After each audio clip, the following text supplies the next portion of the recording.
मुंबईमध्ये अन्न आणि प्रशासन विभागाच्या मार्फत वेगवेगळ्या नियमावली ज्या आहेत त्या नियमावली लागू करण्यात आलेल्या आहेत। सुरुवातीला अन्न आणि प्रशासन विभागाच्या मार्फत हॉटेल, त्यानंतर CCI क्लब अशा अनेक याच्यावरती कारवाई करण्यात आली होती।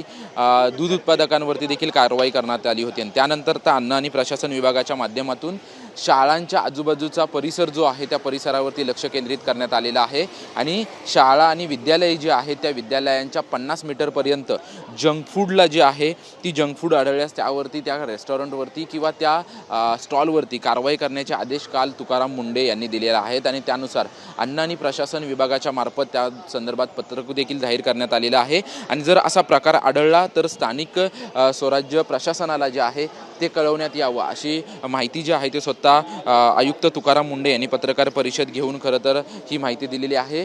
सकाळच्या वेळेस नक्की यावेळेस पालकांचं नक्की काय म्हणणं आहे आपण त्यांच्याशी बातचीत करणार आहोत। अन्न प्रशासन विभागाच्या मार्फत विविध उपाययोजना ज्या आहेत त्या केल्या जात आहेत। अगोदर हॉटेल, त्यानंतर क्लब आणि आता थेट शाळांना टार्गेट केलं जात आहे। आजूबाजूला जे 50 मीटरपर्यंत जंक फूड मिळतात त्या जंक फूडला परवानगी नाही अशा प्रकारचं पत्रक काढण्यात आलेलं आहे। काय तुमची पालक म्हणून प्रतिक्रिया? आता आम्ही लेटेस्ट एक न्यूज बघितलेली की महानगरपालिकेचे पण कॅन्टीन बंद केले। आता त्यांचे पण जर लायसन्स रद्द करण्यासारखी परिस्थिती आली तर बाहेरची परिस्थिती तुम्ही विचार करा की किती खालवलेली असेल आणि किती म्हणजे ती घाण परिस्थिती किती असेल।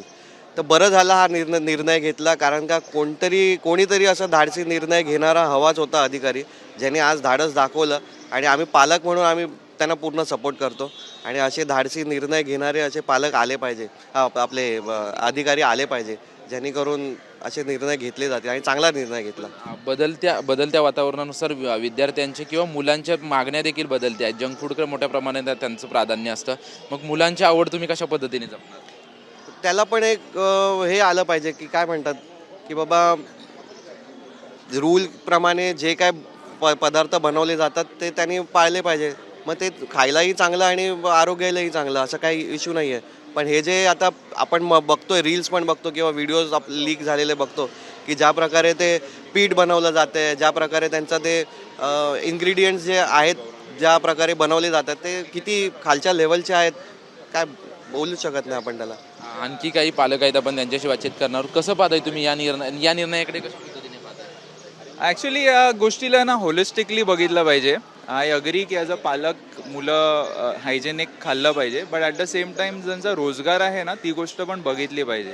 का सडनली तुम्ही हे सगळं बंद करणार तर बिझनेसवर खूप इफेक्ट होईल, म्हणजे ते कॅस्केडिंग इफेक्ट होऊ शकतं। बऱ्याच गोष्टी आहेत ना, सप्लाय साईडवर पूर्णच सगळं डिस्टर्ब होऊन जातं। या गोष्टी होलिस्टिकली बघून याचा निर्णय घेतला पाहिजे आय थिंक। अगोदर हॉटेल्सवरती कारवाई झाली होती, त्यानंतर क्लबवरती कारवाई झाली आणि आता विद्यार्थ्यांच्या दृष्टीने महत्त्वाचा निर्णय अनेकांकडून असं सांगितलं जातं की विद्यार्थी असे जंक फूड खाल्ल्यामुळे आरोग्य बिघडतं। That is true. ते बंद केलंच पाहिजे, पण you can change some things in the canteens ना, काहीतरी रूल्स वेगळे चेंज करून, पण सडनली बंद नाही केलं पाहिजे। मला असं वाटतं you can get in good products to sell. आमच्याशी बातचीत केल्याबद्दल आपण पाहतोय की अन्न आणि प्रशासन विभागाच्या मार्फत निर्णय घेतल्यानंतर काही पालकांकडून स्वागत केलं जातं आहे, तर काही पालकांकडून जे आहे ते ज्या पद्धतीने निर्णय झाला आहे त्याच्यामुळे कुठेतरी स्टॉलधारक आहेत त्यांचा देखील विचार व्हायला हवा, अशा देखील प्रतिक्रिया ज्या आहेत त्या प्रतिक्रिया येत असताना आपल्याला चित्र पाहायला मिळतं आहे। कारण की याच्या अगोदर हॉटेल्स, रेस्टॉरंट्स, दूध उत्पादक केंद्र, त्याचसोबतच त्यानंतर क्लब अशा प्रकारांवरती जे आहे ते अशा दुकानांवरती खरं तर अन्न आणि प्रशासन विभागाच्या मार्फत कारवाई करण्यात आली होती आणि थेट आता विद्यार्थ्यांच्या दृष्टीने अत्यंत महत्त्वाचा निर्णय जो आहे तो अन्न प्रशासन विभागाच्या माध्यमातून घेण्यात आलेला आहे आणि शाळेच्या बाजूच्या 50 मीटरच्या परिसरामध्ये जे आहे ते आता जंक फूड विकण्याला परवानगी जी आहे ती बंद करण्यात आलेली आहे। कॅमेरामन हरिनेगीसह निवृत्ती बाबर, TV9 मराठी, मुंबई।